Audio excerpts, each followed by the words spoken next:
yang mengatakan barang siapa yang datang dengan ilmu kemudian mengambil barisan paling belakang, maka dia adalah sia-sia dan celaka. Barang siapa yang datang dengan ilmu kemudian dia mengambil bangku di tengah, maka dia termasuk orang yang sia-sia. Siapa yang datang dengan ilmu kemudian mengambil bangku di depan atau duduk di barisan terdepan, maka itulah orang yang beruntung dan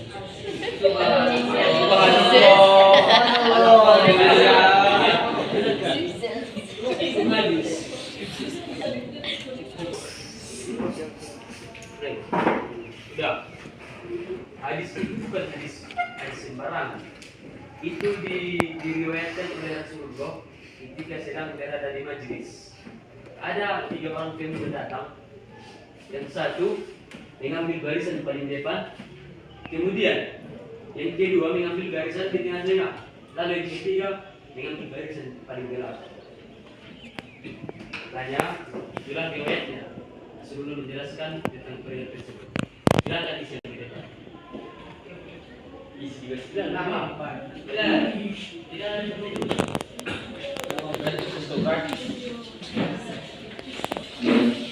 siapa yang menuntut ilmu, perumpamannya ada tiga ini ya. Yang pertama, bagaikan bumi yang diguyur hujan, kemudian bumi itu subur. Itu yang pertama. Yang kedua, bumi itu diguyur hujan, bumi itu biasa-biasa saja. Lalu yang ketiga, bumi itu diguyur hujan, namun hasilnya apa? Bumi itu tidak tandus. Kita mengilah betul dari hadis yang tadi yang pertama. Kemudian hadis yang kedua diriwayatkan Rasulullah. Maksud dari yang pertama, bumi itu diguyur hujan, lalu sangat subur tanahnya. Itu yang pertama. Dia di depan sukses menerima ilmu itu, maka diimplementasikan dalam kehidupannya sehingga jadilah dia orang yang sukses. Lalu yang kedua, biasa-biasa saja. Coba bayangkan, Anda menuntut ilmu, Anda semua menuntut ilmu, tapi tidak ada hasilnya. Sebatas tahu menang, namun tidak bisa dibuat jadi sesuatu yang bermanfaat bagi kita, termasuk bagi semua orang. Apalagi yang paling yang ketiga, itulah yang paling paham. Dia menuntut ilmu, tapi tak masuk ilmunya. Coba yang kita hancur kehidupannya. Bagaikan bumi yang diguyur hujan. Coba bayangkan padang pasir diguyur hujan. Ada nggak manfaatnya? Tidak ada. Begitulah kira-kira. Jadi jangan abaikan ilmu, karena ilmu itulah nanti yang menjadi petunjuk bagi kita di masa yang akan datang. Kira-kira siapa yang hadir? Hendra Ridho. Ridho Penjalanannya Hendra Sakit Ridho ada. Jadi Ridho apa namanya? Tapi di sini lahir. Mahal kan jadi besar. Dan itu gadinya. Dah, sebelum kita memulai pembelajaran, marilah kita sama-sama berdoa. Doa dimulai.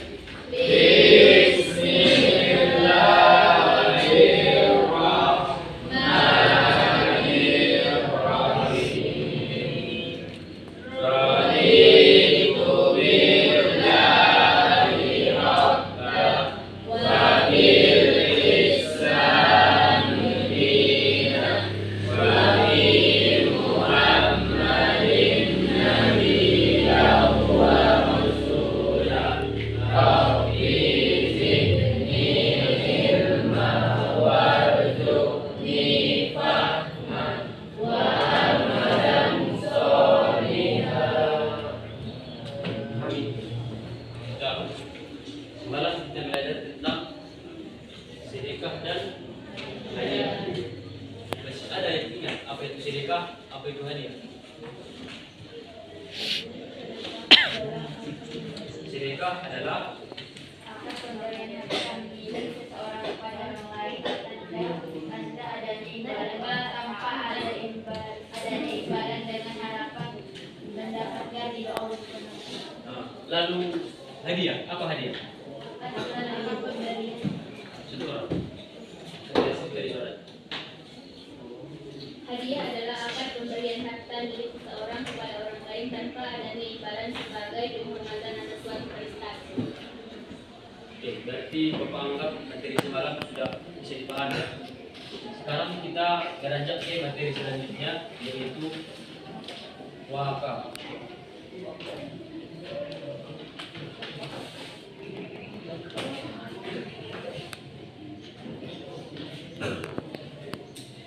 Wakaf adalah istilah untuk ada dua macam. Wakaf dalam bidang ilmu tajwid atau ilmu Al-Quran. Yang kedua, wakaf dalam bidang harta. Nah, yang ingin kita bahas adalah wakaf dari bidang harta. Pernah mendengar istilah wakaf? Apa yang terbesit dalam ingatan kita? Kira-kira wakaf.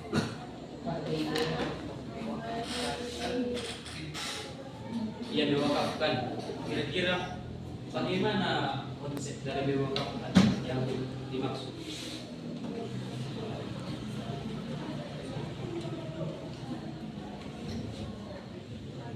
Kalau hibah maksudnya adalah memberikan sesuatu atau memberikan barang kepada orang lain untuk dimanfaatkan. Dia spesifikasinya lebih ke pribadi, individu khusus. Sedangkan wakaf ini adalah pemberian sesuatu kepada pemberian sesuatu untuk kepentingan umum, untuk dimanfaatkan demi kemaslahatan umat. Jadi dia kalau hibah itu untuk individu, diserahkan untuk individu untuk dia memanfaatkan. Sedangkan wakaf dia untuk umum atau umat. Sudah kira-kira. Berbeda dengan wakaf yang satu lagi. Kalau wakaf yang satu lagi itu adalah tanda berhenti. Iya kan? Ya, Pak. Mungkin dalam pelajaran ilmu tajwid atau tahsin dipelajari wakaf. Nah, apa yang perlu kita bahas dalam wakaf? Kira-kira.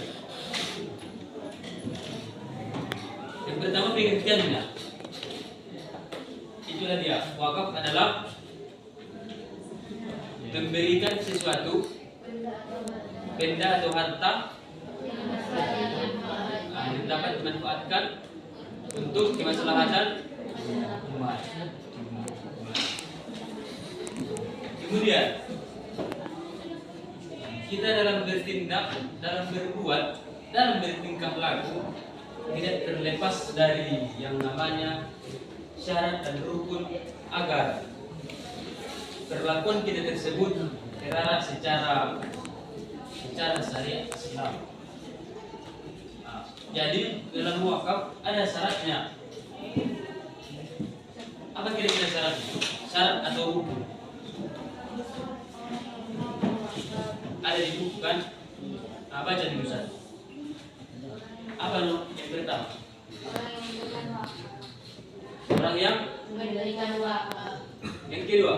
Orang yang menerima wakaf. Yang ketiga? Barang yang diwakafkan. Yang keempat? Jika penyerahan. Jadi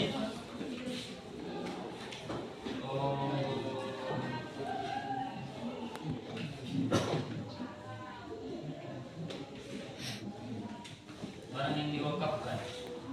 Kira-kira apa contohnya? Tanam itu apa? Untuk dibangun masjid. Tanah. Kemudian untuk masjid. Kemudian apa lagi?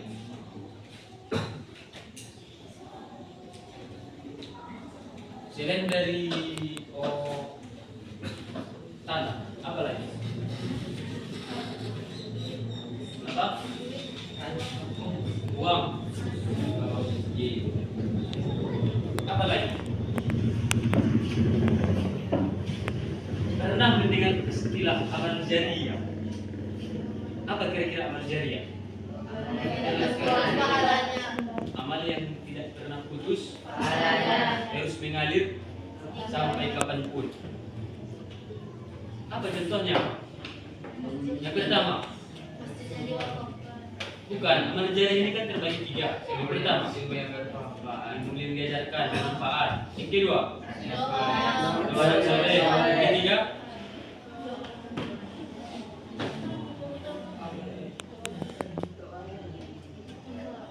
bukan harta yang diwakafkan aja.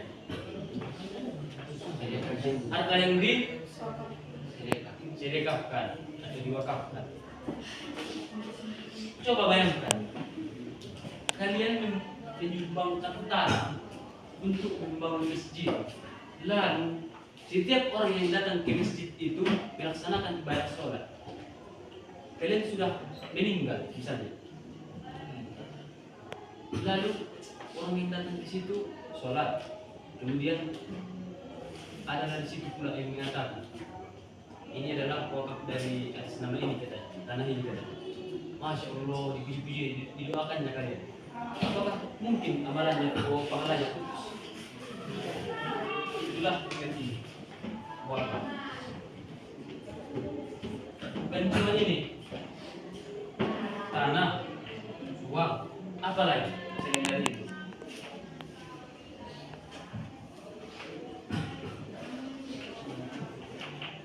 Mungkin di antara kita orang-orang yang mungkin hidupnya hanya pas-pasan gitu ya, atau hanya mencukupi kebutuhan hidup sehari-hari, mungkinkah kita mewakafkan sebidang tanah? Katakanlah satu meter kali 1 meter, mungkinkah itu? Rasanya tidak mungkin kan? Uang, misalnya ada pembangunan masjid, mungkinkah kita mewakafkan uang kita untuk membangun masjid? Mungkin dalam jumlah yang sedikit. Berarti uang bisa diberikan, tanah ya tidak kurang juga. Ada lagi yang lebih mudah dia, lebih praktis. Bukan, ini bicara wakaf seperti ini.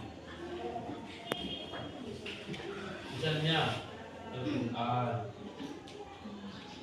saja ada banyak kan? Itulah makanya ada orang yang mengatakan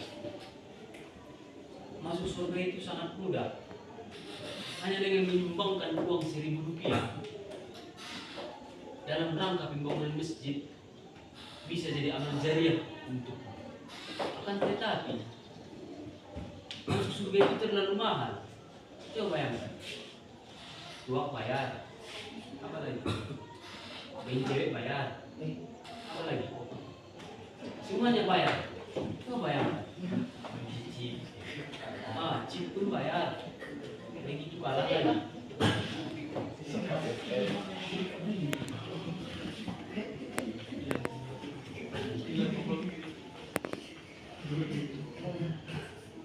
Kemudian dalam wakaf ada wakafnya atau akan sah jika ada akad. Apa kira-kira akad? Ya, akad itu cuma yang tidak umum. Tapi kira-kira akad wakaf bagaimana? Kalau untuk hibahkan, misalnya akadnya kemarin saya hibahkan tanah ini dipergunakan semestinya gitu kan. Kalau untuk wakaf bagaimana kira-kira? Saya wakafkan harta atau barang ini untuk dipergunakan demi kemaslahatan umat. Nah, kalau misalkan yang diwakaf bukan hanya 100.000 rupiah, bagaimana konsep akadnya?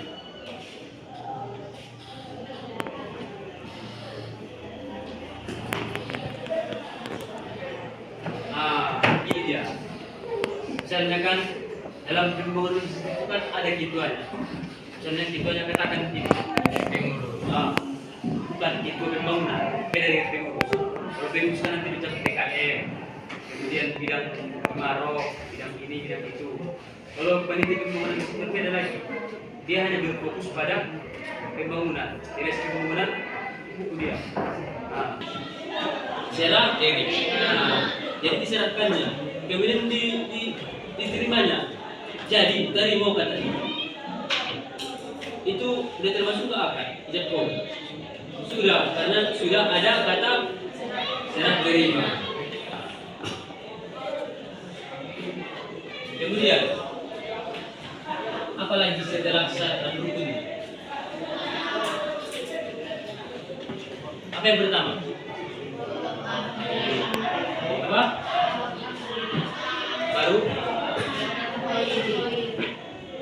Baru ada yang belum dipahami dari sini. Kira-kira ada yang sulit dipahami dari macam-macam wakaf. Coba bacakan sama pengertiannya. Baca ini.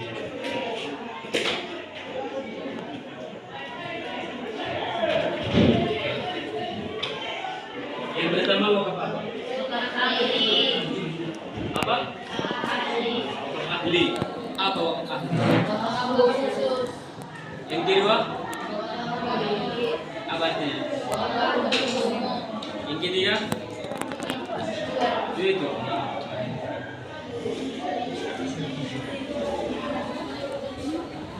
Apa contoh dari wakaf khair?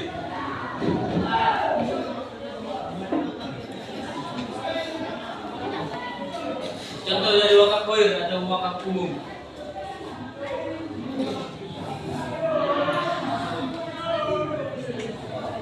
Contohnya adalah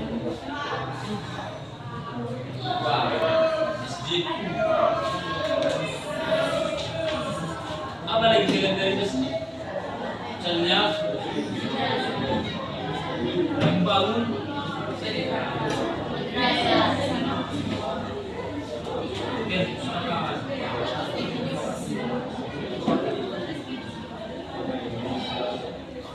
inilah wakaf itu.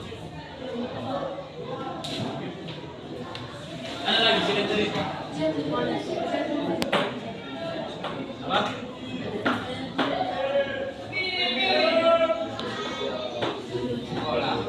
Apa? Ya, bisa saya.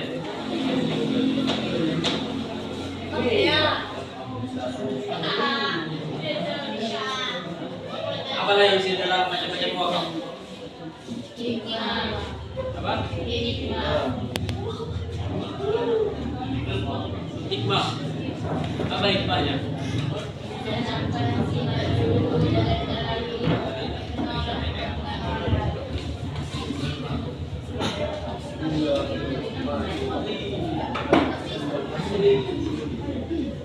Baiklah, berhubung waktu sudah habis, kita tutup pelajaran kita. Yang pertama, wakaf adalah akad pemberian harta yang bermanfaat untuk umum, kemaslahatan umat. Kemudian syarat rukunnya ada 4. Pertama, pemberi wakaf. Yang kedua, pemberi wakaf. Yang ketiga, ada yang mewakafkan. Yang keempat, macam-macamnya ada 2. Yang pertama, wakaf ahli. 2,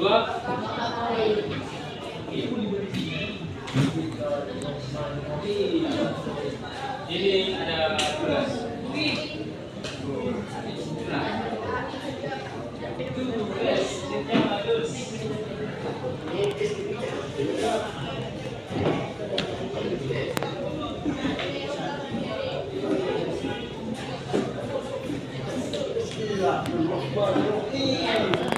Dari materi kita yang kemarin mengenai hibah, hadiah, sedekah dan wakaf. Tulis yang pertama. Tulis dulu.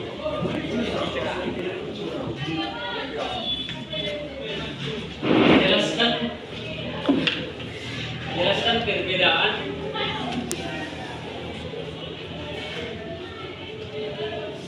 antara sedekah dan hadiah. Ya.